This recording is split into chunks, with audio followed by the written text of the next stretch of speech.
welcome y'all to the first workshop of 2026. You believe we're here already?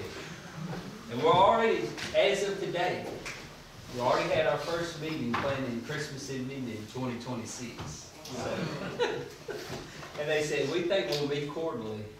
And I said, that was Tyler. I said, quarterly for Christmas? So it's becoming a thing. Anyway, it's good to see y'all this evening. Our guest, Ashley, this Krista, she's not here, is she? She's not in the room. I don't see her yet. Okay, we'll defer that till later. The first thing on our workshop agenda, and Melanie, I hope you noted that I switched up the order of the agenda. If you need some time, I can go first, but you're first. I did get sales tax numbers finally. Sales tax for November 25 was at $665,000. Last year was at $629,000, so 5.72 increase. And delinquent payments came in at $8,725. How much? $8,725. And then the auditors will be here January 20th through the 22nd, and February 17th through the 19th. And then we did send the last little bit of ARPA money we had to that.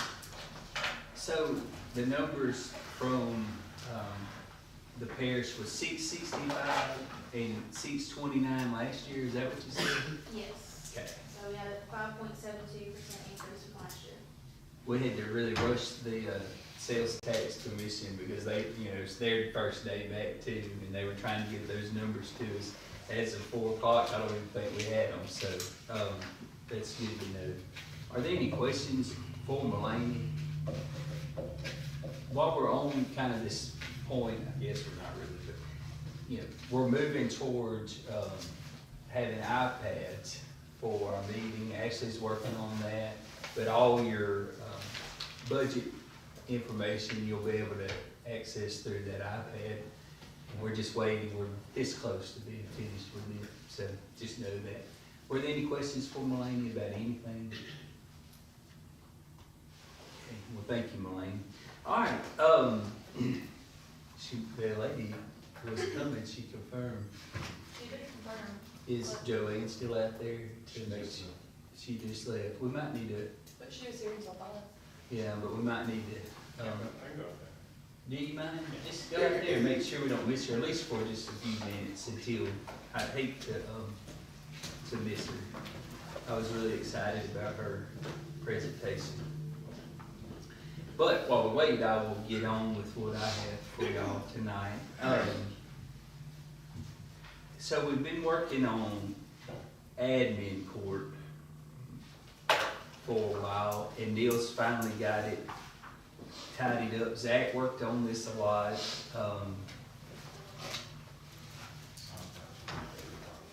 Okay.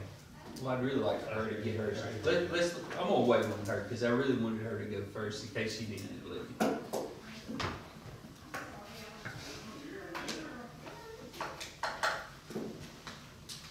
How are y'all, by the way?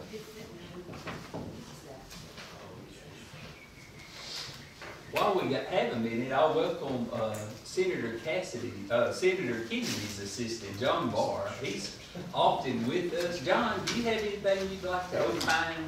Well, Senator's back in D.C., he's working hard. Yeah. Yeah. Well, that's good.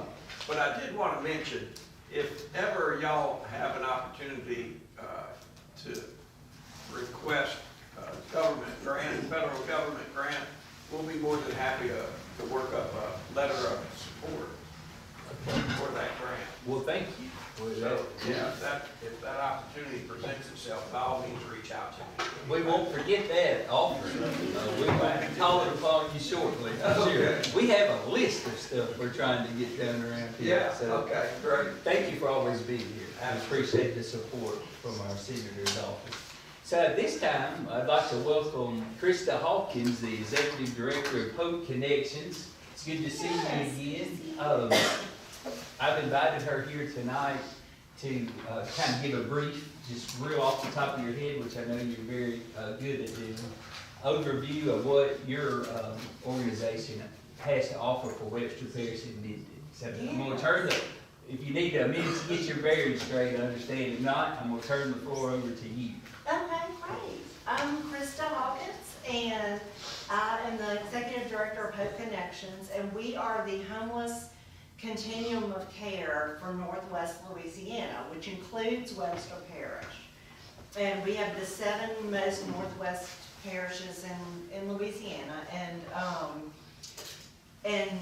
I think we have worked in Minden some before in the past, and I know Andy from way back. And so he called me when you all figured out that you did have some homeless, some people living unhoused in your area. And we met, of course, before. And so what Hope does, we have a street outreach team that goes out and locates people in places that are not meant for human habitation, outside in camps and homeless camps, in abandoned buildings, in abandoned houses, even in cars where sometimes in parking lots of big stores, people will stay in their cars. And our outreach team makes relationships with those people and tries to help them get into services and housing, shelter or housing. And we do assessments for housing to determine how much help a person would need to maintain housing. And we can connect them with agencies that have funding to get into the housing sometimes, and sometimes to help them maintain it. If they have severe disabilities or have long-term disabilities that are going to keep them from being able to work, and maybe they receive disability, which is $800 a month, I think, and they pay 30% of their income to live in housing, and that's permanent supportive housing. And so we manage all that funding that comes in for that, federal funding, and that's about $4.5 million a year that comes in. And it is all in Shreveport right now. We did have Volunteers of America used to operate a program here in Minden for permanent supportive housing, but there weren't enough people. There probably were, but nobody was looking for them. And now we have, I brought to the last meeting, we have some air fresheners that have a QR code on them.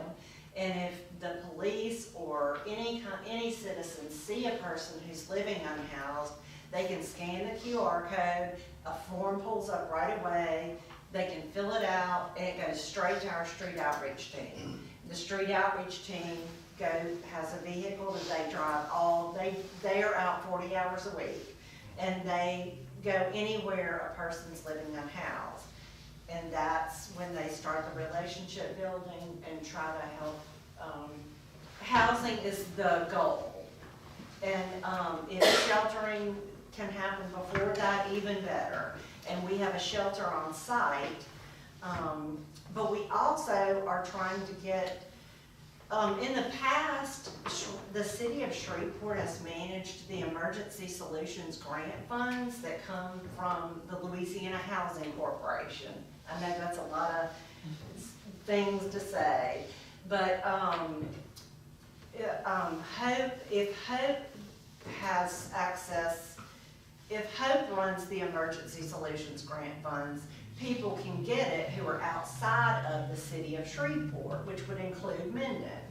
And Minden is not eligible right now to get that funding. Well, you need it. So does Mansfield. You know, there are rural places that desperately need some of that funding. And we could make that happen. And I've talked to them about that and told them that I've met with you all. And so we're trying to get that so you could at least use it to pay for hotel stays maybe for a few nights until we can find sheltering or, you know, help with different things that are shorter term. It's not a lot of money, but it's enough to cover some gaps that you all definitely have since United Christian Home went away. And just to to get a plan together, to figure out, what are your solutions gonna be? And I look forward to working with y'all. This is Tate Kendall. Tate runs all the client programs at Hope, which include the street outreach team, the Safe Haven Shelter, and the assessment team that helps people get housing. And I kind of do the other side, the big HUD grant and the other funding that funds the programs that are outside of HUD. We run the coalition. And so, and that's how Andy and I met. He was with United Way, and they attended coalition meetings, and we worked together in that way. Well, you know, one thing that stood out to me going to a meeting, I guess it was before Thanksgiving, at the library we had, I think the chief was there and Andy was there, some of y'all were there. Yeah, all the things that I immediately thought we would do in response to our unhoused problem were the wrong things to do. And then my next thought is, okay, if all these things are the wrong things to do, how is the city of Minden, because everybody I feel like looks to us for guidance and answers, how are we going to figure these things out? Well, luckily we were connected with Krista and discovered that we're in this service area of Hope Connections, and it was a big relief to me, I know personally, to know that there is someone who's figured out all the do's and don'ts. You know, give people help. Don't go reach out directly yourself, being untrained in our case. And so having that air freshener with the QR code, that's an awesome idea. And I know, Chief, you've got several. I don't know if you've been able to distribute them out to the officers, or we thought about, Tyler, giving them out to Public Works if they identify maybe a homeless encampment. I brought some to me. Yeah. I have a last question. Y'all services, like a lot of times we encounter folks nighttime and things. Is there a way, like, is it a 24 hours or 7 days a week, or how is that work? It's not, and the reason is because we can't afford it. I understand that. I get it. You know, that's a very limited grant, and so we only have 2 street outreach workers, literally. I understand. But we have some additional money from the Caddo Parish Commission that we can use, that we're trying to find a part-time person to do evenings. Okay. But if you send us the information at night and tell us that that's when the person is there, we can make arrangements to arrange the day around the nighttime. I got you. Do you understand what I'm saying? Yeah, I got you, yeah. So as long as it is a flexible position hours-wise, so sometimes we go out at 4 o'clock in the morning. Right. And, because that's the only time to find people who are really living unhoused. And, because what we don't want to do is help panhandlers. Yeah. Because a lot of times they're not unhoused, they're just making money. Right. And, that's not what we do. So we help people who are living unhoused. So, and if you find somebody at midnight or 4 a.m., you know they don't have a place to go. Right. Are there any other questions for Ms. Hawkins? So, I want to add just a little bit, and the reason why I know Krista is, like she said, I worked at the United Way. My job was to get familiar with agencies who were providing services, to be able to make recommendations to the United Way board for funding. And so, Krista didn't have to educate me about what homelessness is and isn't, but she did. And so, people who are homeless, they're typically they just didn't run out of money and now they're homeless. There are other issues that they have that they're going through, and it may be addiction issues, it may be mental health issues, it may be emotional issues, and it may be several different issues combined together, and that makes them have some level of dysfunction in their life, which really needs to be treated before they can ever really get into a stable situation. And so when she talks about they're trained to do this. That's what, they're trained to meet people where they're at. Whereas like any of us in here who aren't, you know, we may see somebody and wanna help somebody, but more than likely the help that we're doing, or the help that we're gonna get our Sunday school class together and go do, is not actually helping that person. It's actually feeding some of the problems that they have, or helping them just perpetuate some of the problems they have. And so, in a lot of ways, the most loving thing that we can do for them is to get them in contact with somebody who can actually help treat what they need. And then in a lot of times, like, when they get on the road to housing, you know, they need a lot of stuff. They need somewhere to bathe, they need new clothes, they need somewhere to get mail, they need an ID. And so, when I first met Krista, it was not called Hope Connections, it was called Hope House. And so, but she's a problem solver, and she knew it wasn't just about providing a shelter. And so the reason why it's called Hope Connections, correct me if I'm wrong, is because it's more than just housing.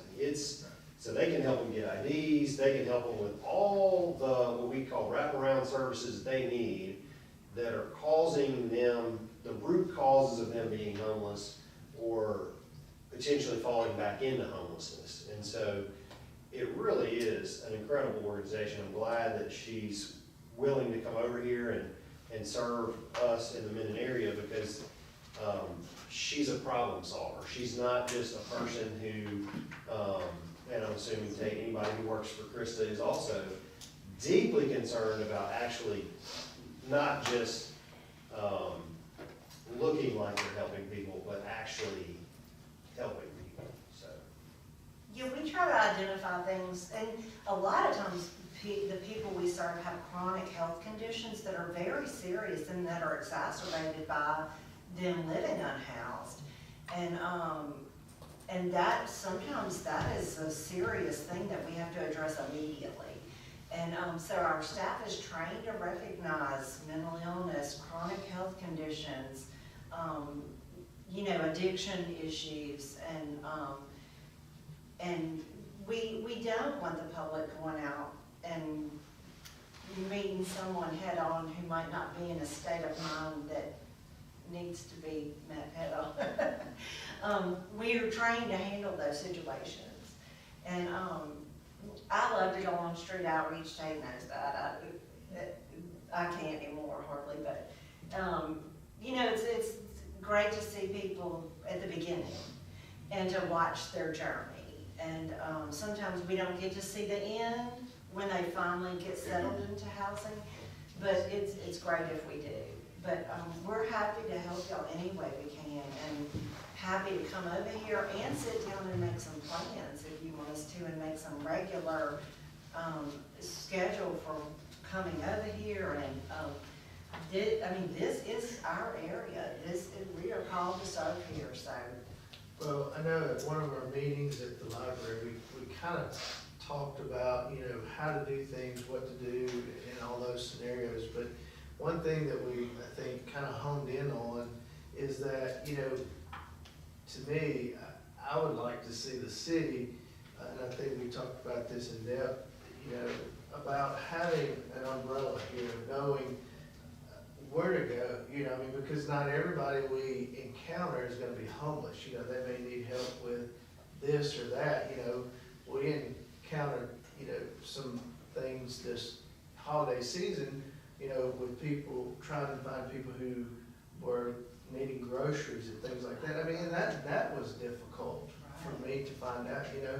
And so I think it would be a really good idea for the city to kind of put together an umbrella of where we can send folks, or where we can reach out and get the help, you know, to guide people. You know, I just, it shouldn't be that hard, I guess. And I think it would be, I would like to see it part of our responsibility in just doing that, you know. And if it takes sitting down, making a plan with these different places, because, you know, I didn't know about this till Andy had mentioned it, and, you know, there's probably many more things out there like this that we don't know or, you know, we need to sit down and delve into. And we can help y'all get together the names of some agencies who work in this area, and maybe you can put a little resource Yeah. list on the city's website or something. Believe it or not, we were looking at our own resources today, and somebody said, we need a resource list for such and such, and I said, I have it right here, and it was in a folder, handwritten all over. And so believe it or not, you know, this is not an uncommon problem to not have the resources in order and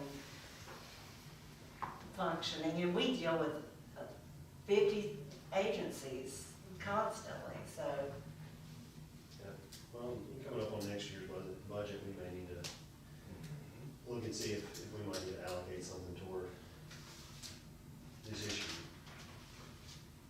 Well, it's all of our issue, Yeah. so. Well, even if it's just simply a link on our website, a brochure, you know, or something, you know, that doesn't have to be sophisticated, you know, I mean, just something short and sweet. Here's where folks in this situation can get help, you know. Any other questions for Ms. Hawkins? Hey, I wanna thank you for Yeah. coming. Oh, thank you. It means a lot to us. Kristen, Yes. I'm assuming that this is a nonprofit Yes. organization, okay, and it is funded by who? We have lots of different funding streams. Okay, So we're funded partially by HUD, and we're funded partially by the state. The outreach team is funded by the state Office of Behavioral Health. okay, And, the Caterpillars Commission, there's multiple organizations. foundations, I write probably 20 grants a year, Okay, and we have some federal funding, and so, okay, sounds like a plan, sounds like a great thing for Minden to look into. And how long have you all, had this organization? How long have you been? HOPE has been in existence since the late 90s. Okay, It was originally a small coalition started by Providence House and VOA and some other agencies to get, it was a requirement to get HUD funding for permanent housing for homeless people. okay, And they formed that coalition to get that money. And still it's required. The grant that I write to get all that money, it's still required that we operate as a coalition. And HOPE does operate that coalition.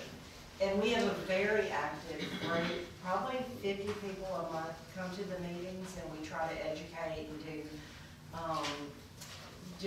we do all kinds of different things with the meetings, but that's why it was started. And then over time, when I started, I was the only employee. And then now we have 25 employees. So, we just took on different programs that nobody else kind of wanted and that didn't fall under anybody else's mission. And so now the programs we operate directly lead into the other housing programs. okay. So we don't run anything that somebody else has. We don't duplicate anything. We only take on things that nobody else wants to do, or which I'm sure takes thrilled that we take on this stuff nobody else is interested in. Because we do operate a safe haven that anybody can go into, no matter if they're actively an addict or have a serious health condition or have untreated mental illness. And let me tell you, it's a tough crowd. The thing that most impressed me about Krista when I met her and got to know her is that there are issues in anything that you do, and in the homeless world, there's issues that, you know, like she said, nobody was doing, and there was a reason why nobody was doing them. Because it's like, well, if we do that, it's gonna be really hard, and we have to deal with these kinds of people, and that would be the worst. And she does that. Like, she does what nobody else wants to do. When she says, gaps, like, it's because nobody else wants to do it. It's hard. Well, I'm glad somebody's doing it. Yeah, definitely. She's a very impressive person. Yeah, yeah, that's clear. But we can take people to that safe haven, and they can still be citizens of Minden if we find them a place here. You know, we don't have to, they don't have to move. They can come stay there temporarily, and if we find them, yeah, I know y'all have some Section 8 units here, and we can figure out, you know, there's some subsidized housing for people that maybe have an income, or, you know, there are things we can figure out here in town. We don't have to just haul everybody to Shreveport, although there are more resources there. Well, again, I just want to thank you so much for being here with us tonight. We really appreciate both of y'all for coming over, and again, blessings to y'all for being such a great asset to our region. So, thank you very much. So nice to meet all of you. And I'm gonna leave this Yes, stuff. please do. for you. Here. That's- We'll all. we'll make sure our team smells fresh here. Do you have any cards you can leave them? Yeah, Yeah. business cards, yeah. And there's the cards in there called, There are cards in there. there are cards in there called hand-up cards, and they're cards to give panhandlers. And they say, they don't, they say, if you need help, go to Hope Connections, and we hope that you don't give them money. Give them that card. That you're not helping by giving somebody money, a panhandler money, that's a job. So I used to work in downtown Shreveport when I was doing all this stuff, and if y'all been in downtown Shreveport, you know, that you're highly likely to get asked, a panhandler is most likely gonna cross your path at some point. So I started telling them like, oh, if you need help, you know, I'll call the Hope van, and they'll come get you, and they're serving lunch. And they'd be like, no. Right. It's like, well, you just said you needed money for lunch. Right. So you real quickly figure out, you know, who's a panhandler and who needs help. Right. I do think y'all probably have a hunger food issue over here, and we talked about that at the last thing, and we can help y'all figure that out too. The soup kitchen's right next to us, and so they do that really well. I don't know anything about food, I don't want to know about it, but, anyway, there's somebody who does. Thank you. Thank y'all. Really appreciate it. We'll be talking soon, okay? Okay, let us know. Thank y'all. Thank you, Steve. All right, I think Ashley handed out the two ordinances. We don't have to go over a whole lot right now, but, I'll hit the high points with y'all. If y'all wanna look at the one that says, do the one that has the highlighting at the top, and it's, ordinance number blank, and what it is an ordinance regulating ground disturbance potentially affecting, infrastructure and utility installation within the city of Minden. So Zach and Tyler, Neil, Kathy Newer, they've been working is that the team pretty much? Ashley helped. They've been working on this ordinance, but really, I mean, I don't say this to say, but by my request, we know we need, Tyler, you knew we needed this ordinance. And Zach was able to stumble upon a similar ordinance that Morgan City had, and Neil and the team took it and adapted theirs and made it our own. But that's here for your review, but basically, just in a quick summary, it requires a city permit before any digging, boring, trenching, or similar work begins within the city limits. Applying to, is it on, you can read through the ordinance, but underground utilities, including fiber, cable, pipe, and related infrastructure. This requires coordination with the city public works department, even when state or federal permits are involved. And so what we've been running into, some of y'all remember the famous, what we kind of jokingly called the Taco Bell break, but it was really at Brown's Dodge. And it was a Monday night, if I remember right. Several of us were out there for several hours, and then I remember, I'll just be blunt with y'all, I asked the crew myself, who do you work for? I don't know. Well, what do you mean you don't know? Well, who are you boring for? I don't know the name of the company I work for. Well, how do you not know who you work for? Where are y'all from? I'm from Arkansas. Well, where's your company from? I don't know. Well, I'm kind of tired of dealing with I don't know boring I company. think they picked them up from a detention center in Arkansas. I don't know, but they can, so what this would do is, it sets some boundaries and guidelines. If you're gonna come into our city and do utility work, you're gonna get a permit. We're gonna know who you are.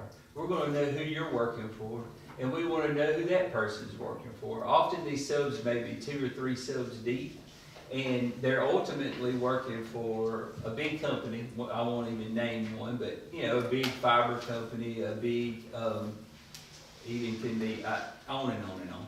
But they're a sub of a sub of a sub, and these crews, in my estimation, from what I'm seeing, they're often just thrown together. I'm not sure they're real qualified, and they are to be the bare minimum. The mayor, the city council, the public works department should be able to go out to a job site and say, you're boring in the city right away above city utilities. It may be, and often the problem we find is they're not in the city right away, they're in the state right away.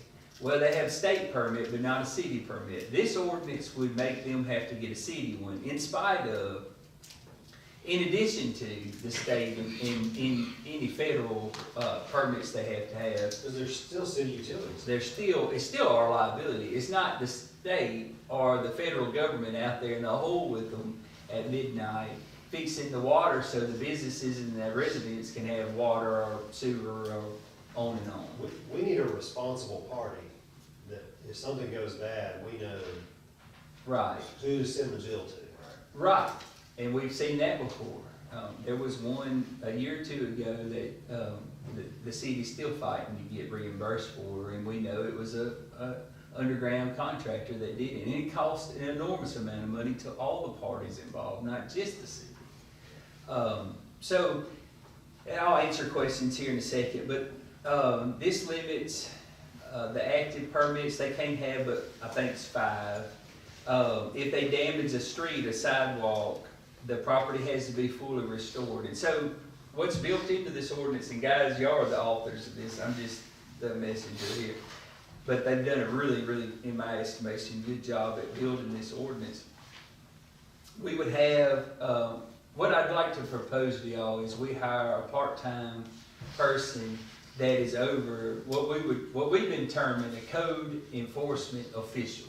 He's not an officer, but an official that goes out in the field, documents photographs of the area before the work starts, and then goes out in the field upon completion of the project and makes sure it's all restored back the way it should be.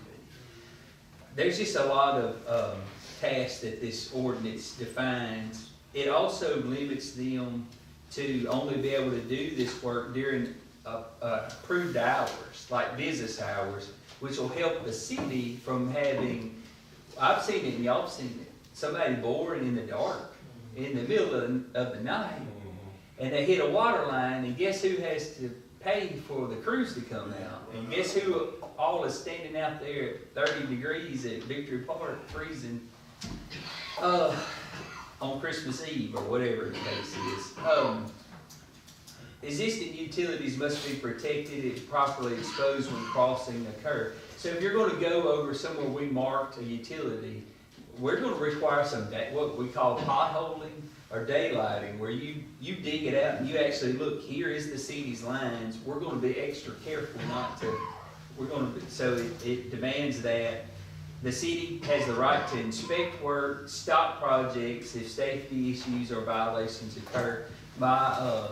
My part-time guy, chief, if he goes out there and needs to shut a crew down, my expectations is he could call in the PD and get back up for shutting that crew down. For sure. Okay, thank you.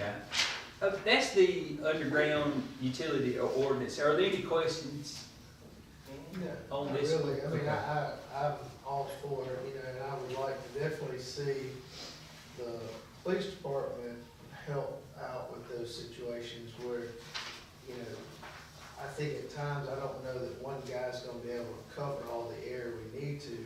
So I think we're gonna have to rely on the chief and Cooley to help, you know, notify, because I mean, you know, how are we gonna start letting people know, you know, is this gonna be derived from the 801 call, you know, that they, you know, what's the process gonna be when we get to do this? How people know so that we can manage it. A lot of it was through the one call for sure, and a lot of them come to us anyway for our right-of-way permit, so they're aware. It'll just be us making them more and more aware, and there'll be a transition period. We won't just start off just hammering, but once we get, you know, into it, we'll. Maybe making them submit a plan of work of where they're going. Okay.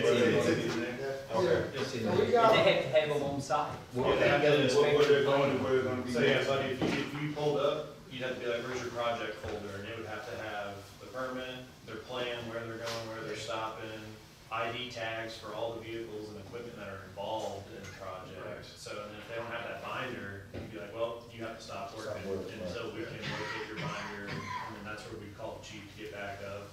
But That's where we really need. We got them too, where they have to make people aware, like if they're on your street, Notify or by everybody your in there. business, yeah, that we're, you know, they're making people aware. Cause it needs to be, you know, I mean, Just so no licensed contractor just go out to right.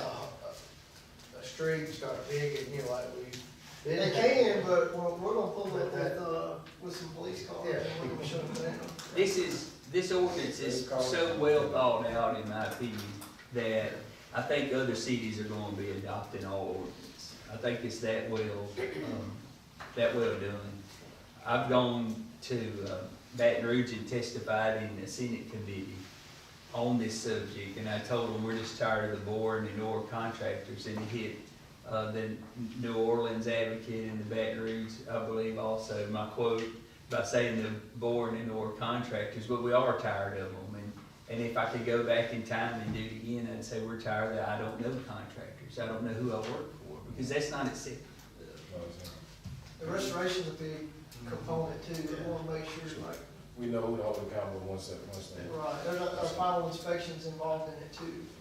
Are you gonna have, I see we have, of course, a fee for the permit, but if that contractor doesn't get a permit, we find them, you know, do you have some structure in there on? And then we have it, penalized? we have it to where we could, if it gets to the point, we could go 2 years penalty, your penalty is 2 years without us issuing you a permit.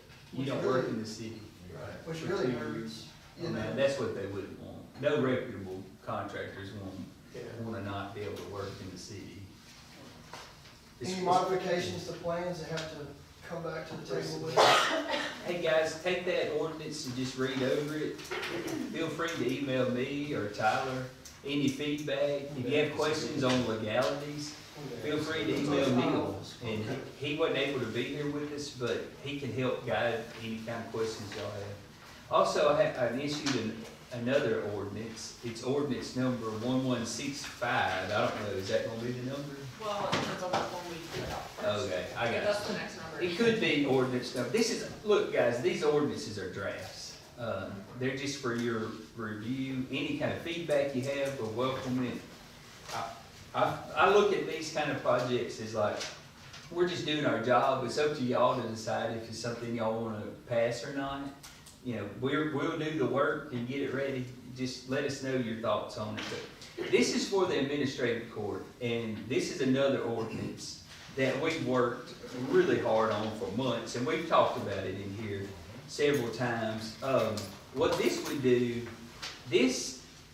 and I want to say this to you, y'all need to know, Mr. Cooley he's in support of these two ordinances and very willing to help us from these two ordinances establish a lot of administrative things that'll have to be in the process. And he's been very willing to, from discussions as recent as today, to go the extra mile to make sure these things work. So I just want you to know that, and publicly thank you, sir, for your agreements and that. But anyway, so what this would do, this would not supersede our current process the way we've been doing condemned properties. the way we've been doing those, in my opinion, Mr. Cooley's and probably y'all's too, it's been working pretty good. So why add to that process right now? We've designed it, I told Bill to do this, design it where if later on we want to use this for that process, we can. But for right now, it doesn't, we're not changing anything. We're kind of adding a new administrative level to what we're lacking. So, what this ordinance, and y'all have to take it on and read it, it covers blighted or abandoned properties, junk, litter, and trash in yards, and there's a state act that governs that from 2025. Junk or abandoned vehicles, high grass and weeds, and there's an act for that too through the state. Tenant cause violations, meaning landlord responsibility, such as, we have a lot of this in areas where there's a heavy renter population, and the renter moves out and the landlord moves all the stuff in the front yard and just leaves it.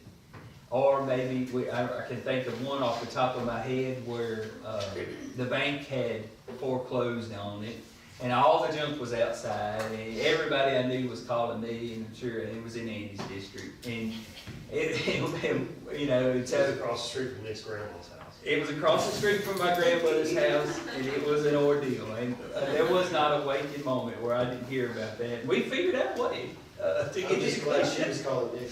Yeah, that's right.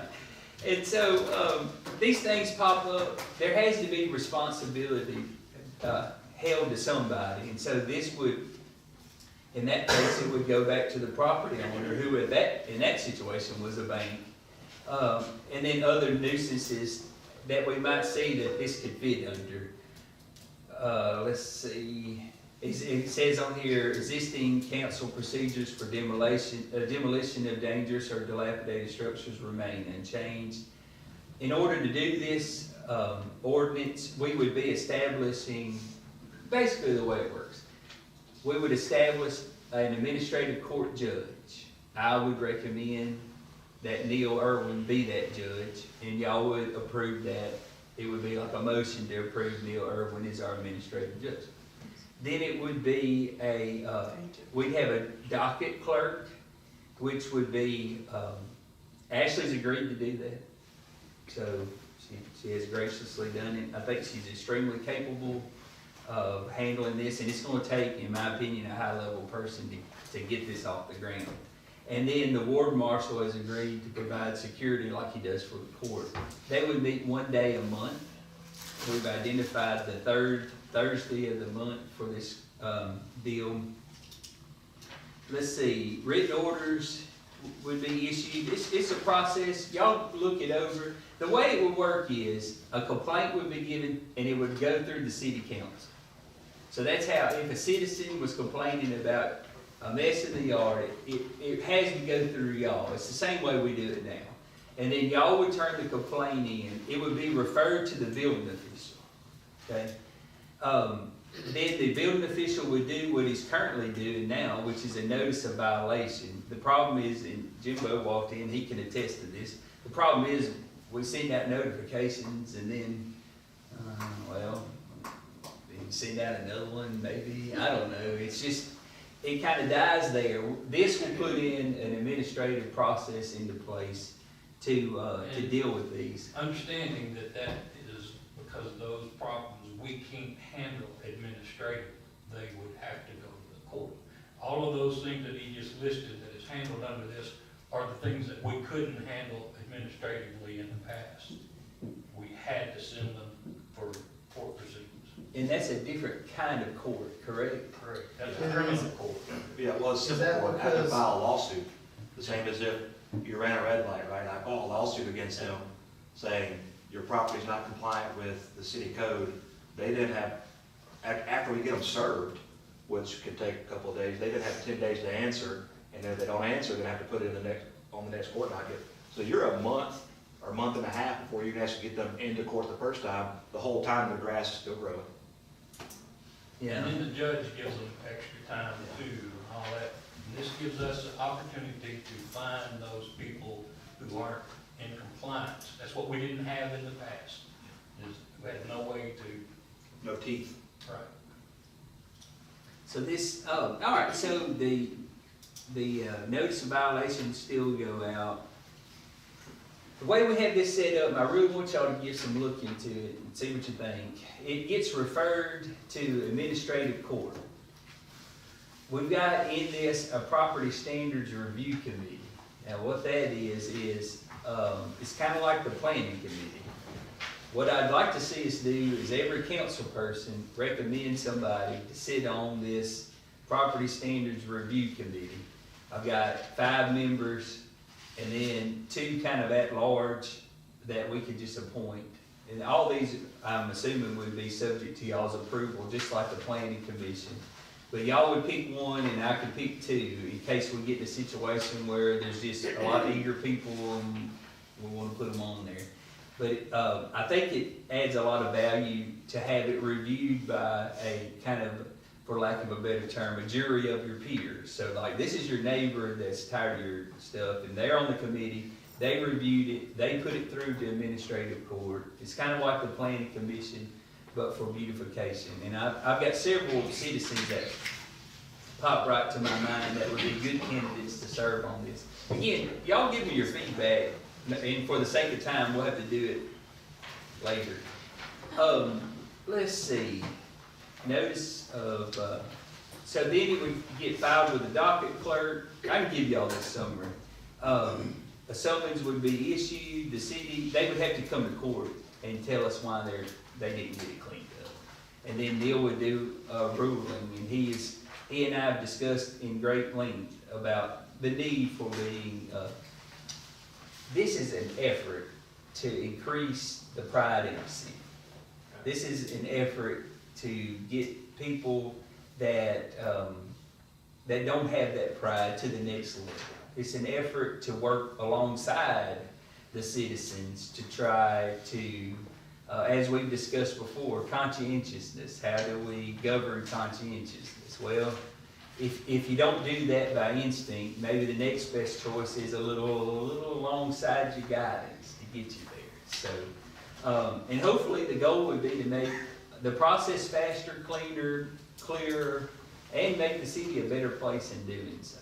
So that would be the goal. Y'all just look these over. We're not deciding them tonight. It's just something for your review. If y'all like it, let me know. In February, we...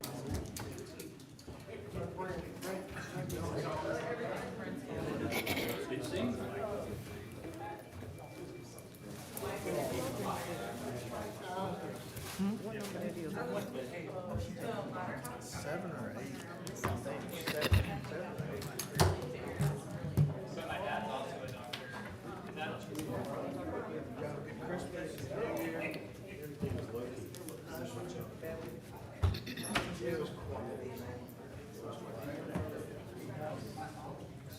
I was sick.